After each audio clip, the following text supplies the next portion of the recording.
Hello everybody, welcome back to my channel in another mini tutorial. Today I am going to show you how I make these rolled handles.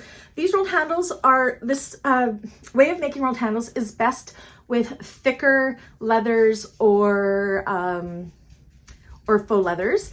I know there's many rolled handle tutorials out there where it gets really thick when you're folding it in upon itself. That's the usual way that I do them, but when you have thicker faux leathers, sometimes that gets super thick to do.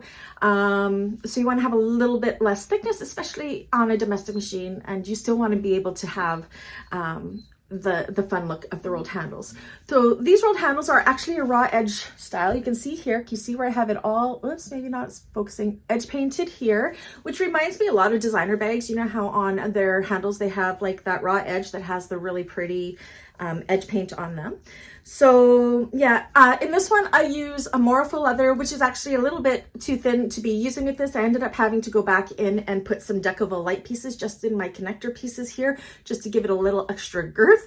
Again, if you're using a heavier vinyl or leather, shouldn't be a problem at all to do it this way. What's great about this method is you can either do it like I have and put on strap connectors to hold to hide that raw edge. It's an amazing method if you're doing the hidden connectors with the rolled handles. Yeah, and sometimes it just adds a little fun design to a bag. I keep focusing funny. Anyways, how about we get to showing you how I do this. Okay, so for my main rolled part, I like to use this 1/4 inch rope. I just bought this at Home Depot. You can buy it at Canadian Tire, Walmart, Home Depot. It's super cheap and just makes a really nice firm handle.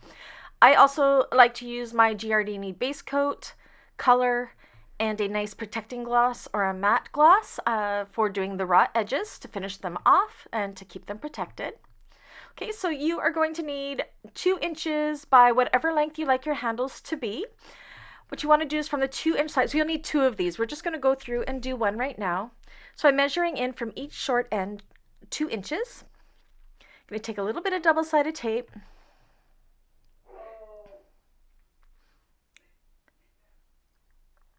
And I'm just going to put it along the long sides, right in between those 2-inch marks. And just for that 2 inches on both sides, we are going to fold those 2 inches worth into that middle line. So we have a 1-inch middle line down the middle of our strap piece. So fold it in just like so. And then take a couple clips just past that 2-inch line, flattening out your handle. And you'll do this for both sides. And you're just going to put the clips just past that 2-inch line to kind of hold it in place, just to help while we go to sew. I'm just going to use my hair clips here. They hold it nice and flat for me. And then we're going to go ahead and we're going to measure up on the right side with the pen that we can erase 2 1/4 inches. And that's going to be our guide for sewing across here, up here, across here, and down on both sides. So you want to make sure this is a nice top stitch because this will be visible.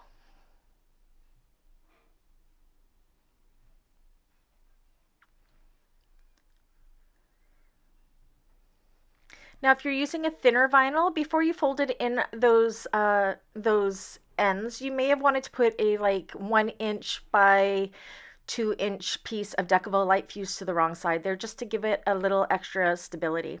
Okay, so now I'm going to take my rope, because we took 2 inches off of each side, and I cut my pieces to 24 inches. This is approximately 20 inches. You may want to measure your rope and pre-fit it beforehand to make sure it's good. I'm taking some double-sided tape and putting it right down the center. You will not be sewing through this, so definitely is okay to use. Well, you may sew through parts of it, but it's not too bad. You're going to stick one end of the rope in to the sew line of our ends there. Use the tape to hold that rope in place like so. And then I'm going to take another little bit of a thinner double-sided tape and put along one long edge. Again, you shouldn't be sewing through this too much, so it should be okay to use on domestic machines, or if your machine does not like double-sided tape. If you don't want to use tape, you can definitely use glue, or you can use clips to hold this in place. Then what we're going to do is we're going to wrap, or kind of bring those raw edges together, making sure that the rope is staying very centered and on the bottom. I find the tape really helps hold these edges together. Again, you can use clips as well. I just find the tape gives it just that little bit more unslippability, if that's a word. So it's what I prefer to use. Okay, then what we are going to do now is you're going to make sure that's all pressed, and we're going to go right along the edge of our rope there. So I am putting in on my left zipper foot, so the little foot on it should be on the left hand side of your machine.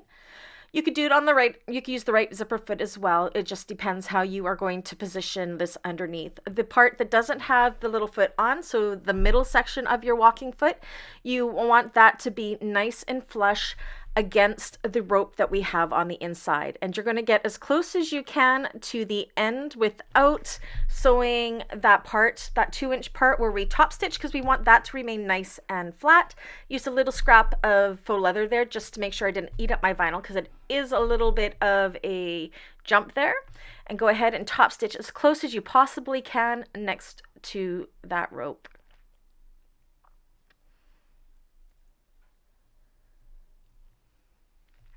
Again, if you can't get super close to the end, you can always close that little gap up with a little bit of Gorilla Glue or leather glue.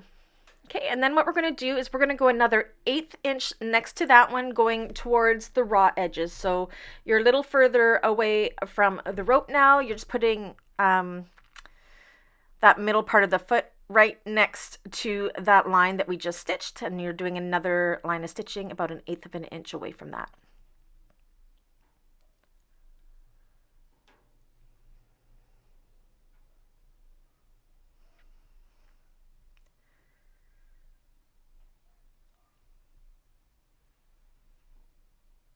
Okay, once that's done, what we want to do now is we want to trim that raw edge up within 1/8 of an inch or so away from that last line of stitching we did. You want to make sure this is a nice, straight, and even line, and what we're doing is creating a really nice base for our edge painting.